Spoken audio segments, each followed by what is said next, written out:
ولی اللہ کے بزرگ، ان کو یہ خبر ملی کہ فلاں علاقے میں لوگوں نے ایک درخت کی پوجا پاٹ شروع کر دی۔ اب انہیں بڑا غصہ آیا کہ اچھا درخت کی پوجا پاٹ شروع ہو گئی۔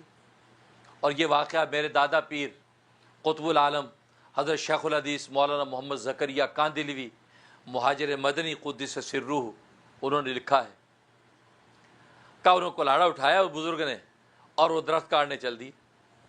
راستے میں ابلیس ملا جو ہے وہ انسانی شکل میں، کہا کہ بڑے میاں کہاں جا رہے ہیں؟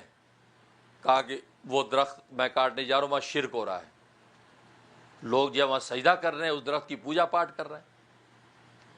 میں کہا چھوڑیے، آپ کیوں ان چکروں میں پڑتے ہیں، دفع کیجئے، لوگ کرنے دیں، آپ کے سر پہ تو کوئی نہیں کچھ ہوگا، آپ سے تو پوچھنی ہوگی۔ کہا کہ نہیں ہٹ جاؤ، ایسی تیسی میں نے کاٹنا ہی کاٹنا ہے۔ تو ابلیس نے کہا اچھا اگر کاٹنا ہی ہے تو پھر آپ میرے ساتھ کشتی کریں پہلے، اگر آپ نے مجھے پچاڑ دیا، چت کر دیا، تو اس کا مطلب آپ کاٹ سکتے ہیں، اور اگر چت نہ کر سکے تو اس کا مطلب پھر آپ نہیں کاٹ سکتے۔ وہ دوسرے کا اچھا کلاڑا ایک طرف آ، کشتی شروع ہوگی، کشتی کی اور مارا پٹخا کے ابلیس کو چت کر دیا۔ اب ابلیس جب چت ہو گیا تو اب کہنے لگا دیکھو کاٹنے کا آپ کو فائدہ کیا ہوگا، کاٹ دیں گے لوگ دوسرا درخت پوجنے لگ جائیں گے، دوسرا کاٹیں گے تیسرا پوجنے لگے، دنیا میں درختوں کی کمی ہے، اتنے درخت ہیں تو آپ کتنے کاٹیں گے؟ آپ کو ایک بھلے کی بات بتاتا ہوں۔ کیا؟ کہا کہ روزانہ 5 درم آپ کے سرانے کے نیچے رکھ دیا کروں گا، اس میں سے آپ اپنے گھر کی روٹی بھی چلائیں، اللہ کے راستے میں صدقہ بھی دیں، بیوی بچوں کا بھی پیٹ پالیں۔ ابھی تو فاقے ہو رہے ہیں گھر میں، تو 5 درم آپ کو روز ملیں گے، آرام سے اللہ کے راستے میں بھی دو اور خود بھی کھاؤ، نفع ہی نفع ہے۔ تو بزرگ سوچنے لگے کہ بات تو صحیح ہے، اگر یہ میں کاٹ بھی دوں گا وہ دوسرا پوجنے لگ جائیں گے، دوسرا درخت کاٹوں گا تیسرا پوجنے گا، کتنے کاٹوں گا بھائی؟ کہا کہ چلو ٹھیک ہے، یہ واپس چلے۔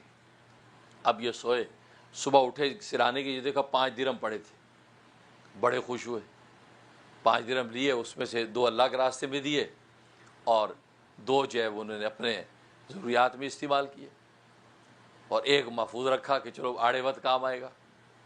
دوسرے دن اٹھے پھر 5 درم پڑے، بڑے خوش ہوئے کہ بھئی یہ تو بڑا کام ہو گیا۔ 3 دن تک تو یہ آتے رہے، چوتھے دن تک کیا اٹھا کے دیکھا تو درم نہیں، ادھر مارا تکیا ادھر مارا، بستر جھاڑ کے الٹ پلٹ کر دیا، گھر والے کہتے خیریت ہے، سارے بستر کی ایسی تیسی کر دی۔ کہا کہ نہیں 5 درم نہیں نظر آ رہے، اٹھائے تو نہیں کسی نے؟ کہا کس نے اٹھانے ہو؟ کسی نے اٹھائے، بڑے پریشان۔ کہا کہ لگتا وہ ابلیس نے شرارت کی، بدماش نے ایسی تھی، اب تو درخت کاٹوں گا ہی کاٹوں گا، کلاڑا اٹھایا چل دیے۔ پھر ابلیس ملا، کہا بڑے میاں کہاں چلے؟ کہا کہ آج تم سے بات نہیں کریں گے، جھوٹے آدمی ہو تم، اب تو درخت کاٹ کے چھوڑوں گا میں، وہ شرک کی جڑ کاٹوں گا جتنے بھی کاٹنے پڑے۔ کہا ہوا کیا؟ کہا کہ تم نے 3 دن پیسے آئے اور چوتھے دن غائب، مکاری کی میرے ساتھ، تم نے دھوکہ دیا۔ انہوں نے کہا بھی پہلی والی شرط پھر کشتی کریں گے، پچھاڑ دیا تو ٹھیک ہے، نہیں پچھاڑا تو کاٹ لینا۔ انہوں نے کہا ٹھیک ہے، کشتی شروع ہوئی۔ اب جیسے کشتی کی ابلیس نے پٹکا کے مارا، بڑے پریشان ہیں، اس کو تو میں نے پہلے چت کر دیا تھا، اسے مجھے گرا دیا۔ کہا کہ نہیں بھی نہیں، ایک دفعہ اور، کیونکہ مجھے تو سمجھ میں نہیں ہے کہ میں کیسی چت ہو گیا۔ پھر دوبارہ پھر کشتی کی، پھر پٹخا مارا ابلیس نے۔ تو بڑے پریشان ہو کہ بھی کیا معاملہ بھائی، یہ 3-4 دن پہلے تیری طاقت کا عالم یہ تھا کہ میں تجھے پٹخا کے مارا، اور ابھی تیری طاقت یہ کہ مجھے پٹخا دیا تو نے، کہ بات کیا اصل میں؟ ابلیس نے اب پتے کی بات کہی۔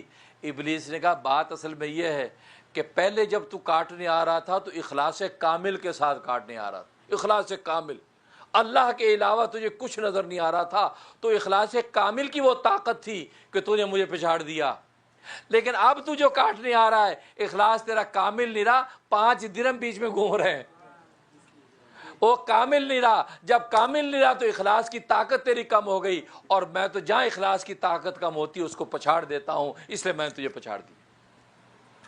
اس سے میرے دوست بزرگوں، اخلاص کامل چاہیے، کامل، یہ نہیں کہ